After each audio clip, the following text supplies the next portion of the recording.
Little house, little budget. When I moved into this little house, I'd been through years of disruption. I didn't have a lot in the bank, and I didn't have a lot of certainty either. So when I chose this little place, I had one big intention: to thrive until the end of my life. How did I address that? I addressed that financially. I wanted to forestall surprise expenses, keep ongoing costs to a minimum, and offload that stress that comes when you're out spending your budget. And this mattered in December especially. Let me tell you about 5 areas that will make my point.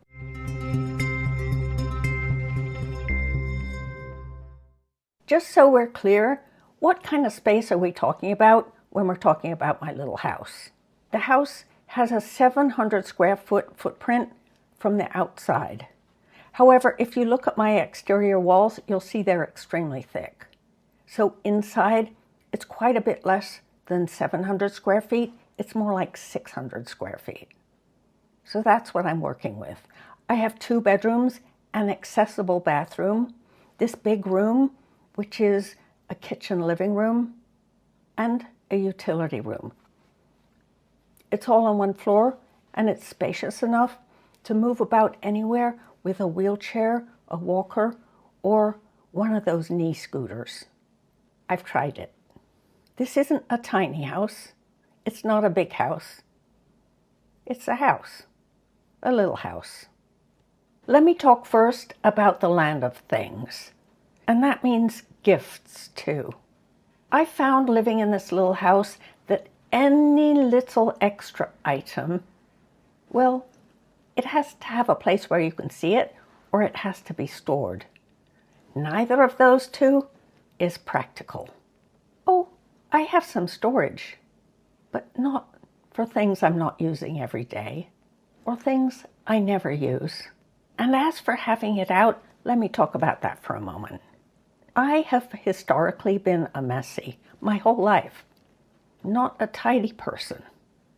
I'm rather inclined to leave piles of things everywhere.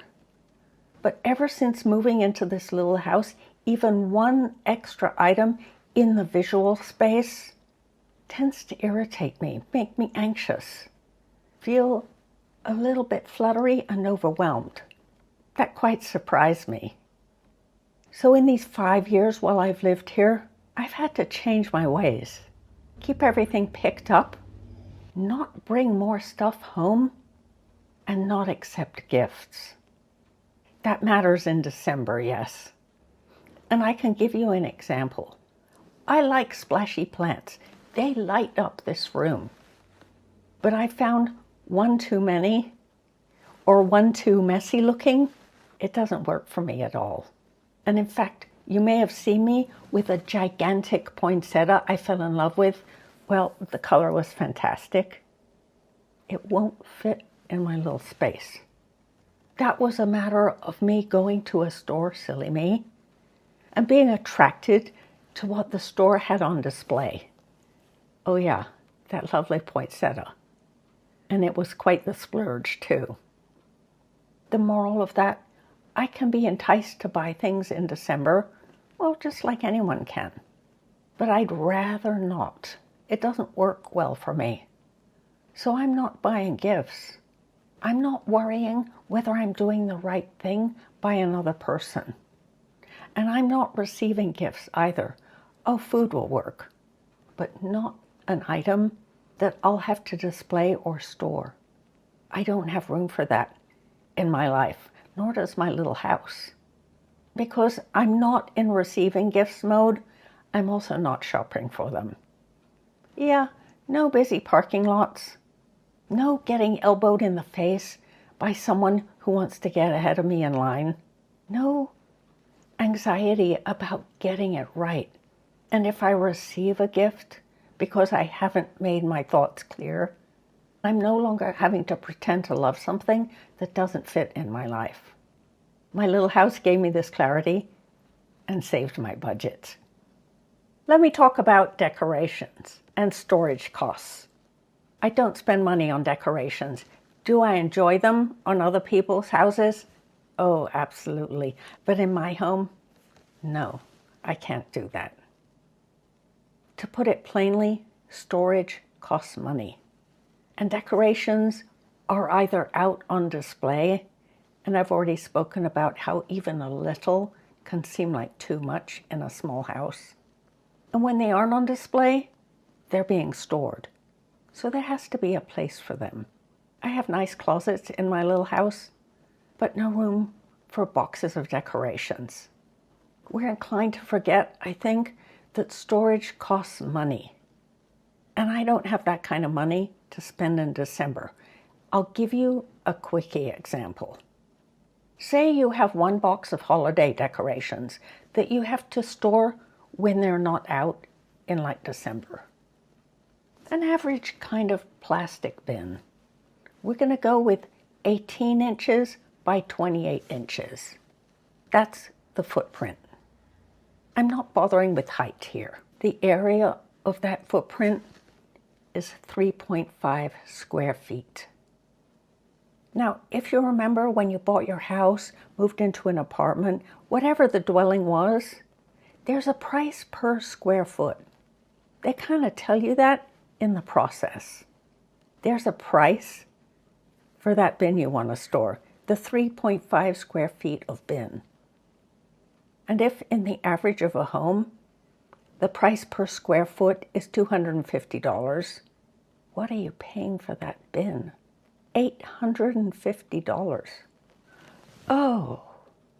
Now, I'm not immune to this at all. I found out the hard way. And this is what it looked like. And that's why I don't like stuff anymore. Years ago, I put stuff in storage. I had that stuff in storage for about 10 years. I never visited it.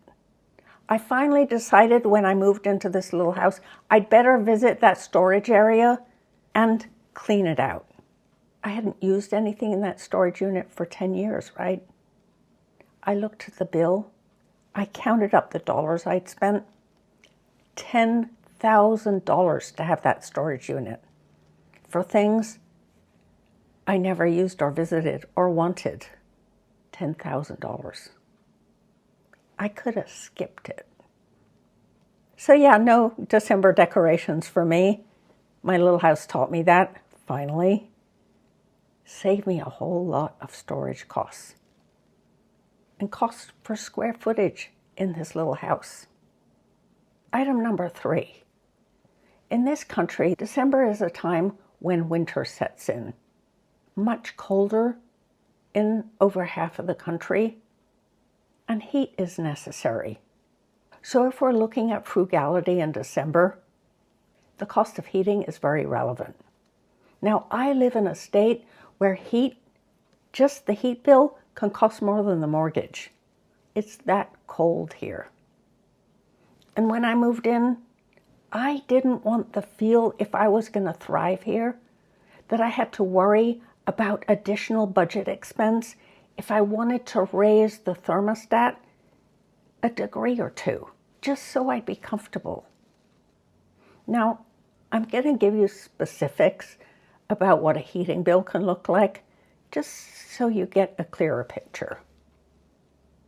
I looked this up. In my state, the average seasonal heating bill, and we're going to go with 6 months here just to be simple, is between $3,000 and $4,000. That's roughly $500 to $660 every month in the season. It's kind of obvious that a smaller home could potentially have a lot lower heating bill than a larger home. There'll be significant dollar savings. But what happens if you go little like mine? I'll show you my bill for December 2024. That's my most recent bill for December, yes. $35.65. Whoa! What am I talking about?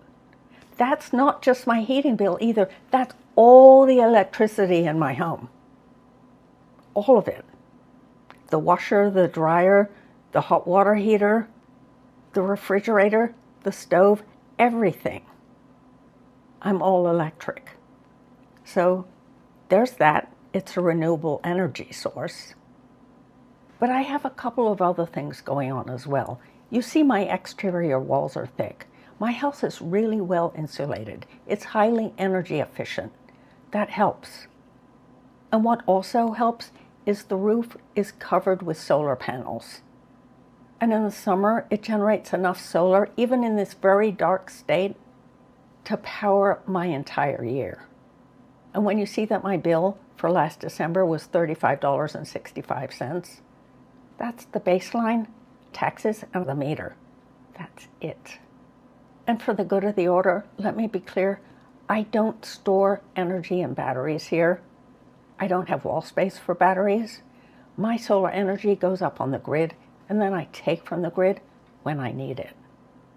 By the way, if you find this real-life, lived-in perspective helpful to you, you might want to subscribe. I talk about simple choices that make life easier, especially in the second half of life. Item number 4, it saves me a lot of money. I can't host a party. Not only that, want to look at my house and you're not expecting me to host a party. I'm not preparing big meals for a lot of guests, shopping for a party outfit, or making sure my house is spick and span. And you know how it is, you have to clean it after everyone's gone too. I'm not doing any of that. To me, that's a financial outlay I can't afford.